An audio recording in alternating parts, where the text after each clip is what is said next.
Bienvenidos a la meditación diaria, camino a la transformación. Un tiempo para crecer en Dios y su palabra. Que honroso sea para todos el matrimonio, que reine siempre la fidelidad conyugal, fortalecidos y sustentados en Jesucristo.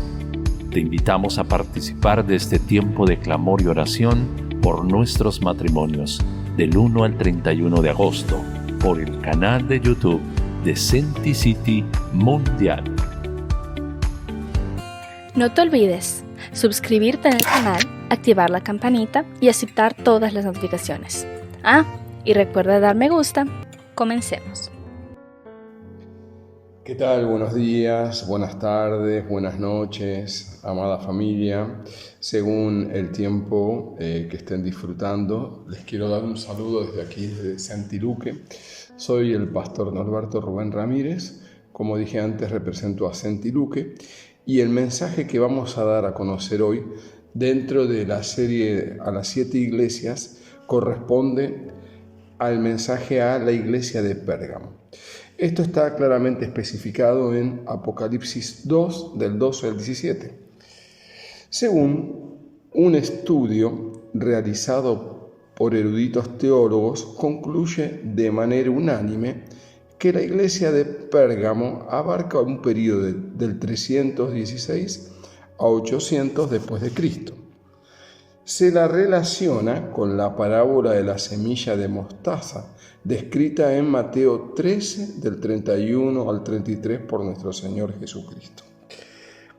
Esta iglesia de Pérgamo era una iglesia estatal que estaba bajo el dominio del emperador Constantino el Grande, ¿sí?, en el Asia Menor.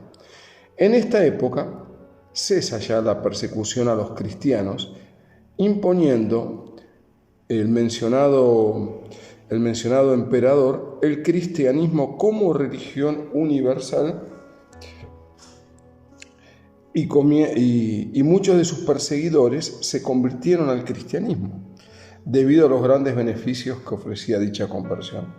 Uno, porque eran obligados por el emperador Constantino, y dos, como dije antes, porque ofrecía grandes beneficios el convertirse. Los convertidos, entre comillas podemos decir, desempeñaban cargos públicos con una excelente remuneración. O sea, en realidad no eran convertidos totalmente, ¿no? Porque eran personas que anteriormente al periodo de Constantino eran paganos, ¿verdad? Muy bien. Estos convertidos desempeñaban entonces cargos públicos, como había especificado, y se les daba una excelente remuneración. Las aves impuras, como describe Jesús en esta determinada parábola, del 13 al 31 al 33, simbolizan las naciones que encuentran refugio allí, ¿verdad? Y ahora vamos al mensaje propiamente dicho de la Pérgamo, o también llamada la iglesia mundana, ¿no? Pérgamo, para que podamos situarnos geográficamente, se encontraba a 100 kilómetros al norte de Esmirna. Era un centro idolátrico por excelencia del Asia Menor, ¿no? Recordemos que todas estas 7 iglesias, estaban o corresponderían al terreno de la actual Turquía, geográficamente hablando, ¿no? Pero esta particularmente era el centro de idolatría por excelencia del Asia Menor, dado que era la capital romana de ese lugar y la sede de dicha autoridad pagana, ¿no? Por eso Jesús lo denomina en este pasaje mencionado, en Apocalipsis 2, del 12 al 17, el trono de Satanás, ¿sí? El trono de Satanás. También estaba plagado esta iglesia de falsos maestros, los nicolaítas, por ejemplo, ¿no? Los nicolaítas eran falsos maestros que jerarquizaban el orden, vamos a decir, que debía existir en la iglesia, ¿no? Postulándose ellos mismos como una máxima autoridad. pero cometían diversos pecados sexuales, ¿no? Como habla claramente acá este pasaje. Esta Pérgamo era entonces la iglesia permisiva por excelencia y predominaban las falsas doctrinas, ¿no? Los nicolaítas eran los encargados también de cometer estas inmoralidades sexuales que habla claramente el Señor Jesucristo cuando hace la advertencia, ¿no? El versículo clave que vamos a desarrollar nuestra enseñanza y nuestra reflexión tiene que ver con Apocalipsis 2, del 14 al 15. No obstante, tengo unas cuantas cosas en tu contra, relata el versículo, que toleras ahí a los que se aferran a las doctrinas de Balaam, al que enseñó a Balac a poner tropiezos a los israelitas, incitándolos a comer alimentos sacrificados a los ídolos y a cometer inmoralidades sexuales. Toleras asimismo a los que sostienen la doctrina de los nicolaitas, ¿no? Como versículos centrales 14 y 15, ¿no? Entonces el Señor Jesucristo nos remonta al Antiguo Testamento cuando habla de estos dos personajes, la famosa doctrina de Balaam. ¿Cuál era la doctrina de Balaam, ¿no? Había enseñado a Balac a poner tropiezos a los israelitas, o sea, quisieron extraviar a los israelitas a través de la seducción de mujeres, a través de estos pecados sexuales que habla claramente, ¿no? Entonces, uno de los grandes problemas que atravesaba esta iglesia, si bien al principio el Señor Jesucristo le reconoce que dentro de todo, a pesar de que mora en el trono de Satanás, como ya explicamos por qué, porque era un centro idolátrico donde se asentaban las autoridades paganas, era la capital de Roma por excelencia, como habíamos dicho, particularmente podemos decir que en ese momento el encargado, el obispo de esa iglesia, trataba de mantener una cultura, no una cultura, sino una conducta recta, ¿no? Pero ¿qué sucedía? Eran extremadamente permisivos, ¿no? Y eso nos remonta un poquito a lo que pasa a la iglesia de hoy en día, ¿no? Nos habla claramente de la permisividad, ¿no? La permisividad como enseñanza, como pecado de omisión. La permisividad tiene que ver con no confrontar a los feligreses con sus pecados. Si vos y yo sabemos que hay como pastores de una iglesia, recuerden que el pastor es el encargado de guiar a través de un cayado, a través de la autoridad que es la palabra de Dios, a la iglesia por un buen camino. Pero si estamos notando conductas incorrectas y no confrontamos a los feligreses, estamos fallando como atalayas del Señor, ¿no? Entonces, como explica claramente en Ezequiel 33, 6 y 7, que el Señor va a demandarnos por no haber confrontado, o sea, nos va a hacer responsables por no haber confrontado al feligrés que esté en un acto claramente de pecado, ¿verdad?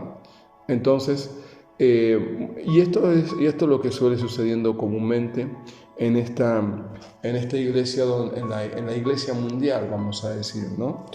Donde predomina la apostasía, los falsos maestros, las falsas doctrinas, ¿no? Entonces, como estamos viviendo en un periodo de tibieza, ¿no? Como pasaba con la iglesia de la Odisea, que sería el periodo actual que representa a la actual época, se vive en la tibieza absoluta, es decir, en la carne, ¿no? Dice el Señor, ojalá fueras tibio, ojalá fueras frío o caliente, ¿no? Entonces es grave no confrontar al filigrés con su propio pecado. La idea no es sentenciarlo, sino exhortarlo para que vuelva a retomar la senda correcta. De esa manera, si bien es uno el que toma la decisión, por lo menos nuestro deber como pastores es confrontar cuando hay un claro pecado como el que acá menciona el Señor Jesucristo. La segunda enseñanza, la integridad de la iglesia es fundamental para que fluya el crecimiento y poder del Espíritu Santo, tal cual como ocurría en la iglesia primitiva de los apóstoles, ¿sí? Recuerden que en esa oportunidad todos los apóstoles estaban unánimes, compartían absolutamente todo, muchos vendían sus casas y donaban sus propiedades y hacían todo un bien de uso común, digamos, para ir a pregonar el Evangelio. Muy bien, pero acá podemos citar el versículo de Hechos 5 al 35, donde Pedro reprende duramente a Ananías y Zafira por no tener una conducta apropiada, una conducta correcta. La propiedad era de ellos, no tenían que por qué haberle mentido al Espíritu Santo y quedarse con una parte del dinero, ¿verdad? Y otro punto muy importante como tercera enseñanza, ¿qué tenemos que hacer? Erradicar las falsas doctrinas, como habla el Señor claramente en Apocalipsis 2:15. Hay que erradicar las falsas doctrinas. Tenemos que predicar exactamente lo que la palabra de Dios dice, no lo que mi parecer diga o lo que la gente quiere escuchar. No, la palabra de Dios es símbolo de autoridad por excelencia y en eso debo basarme. Amada familia, vamos a orar.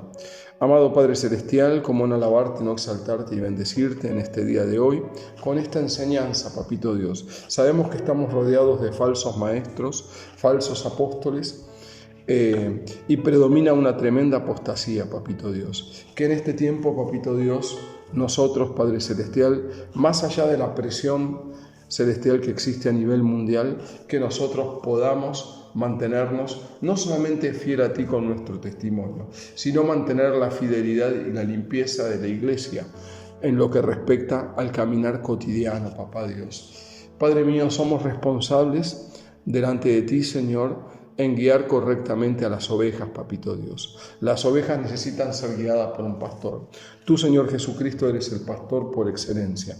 Entonces, Señor, nosotros, acorde a ese testimonio, como seguidores y discípulos tuyos, tenemos que hacer exactamente lo mismo.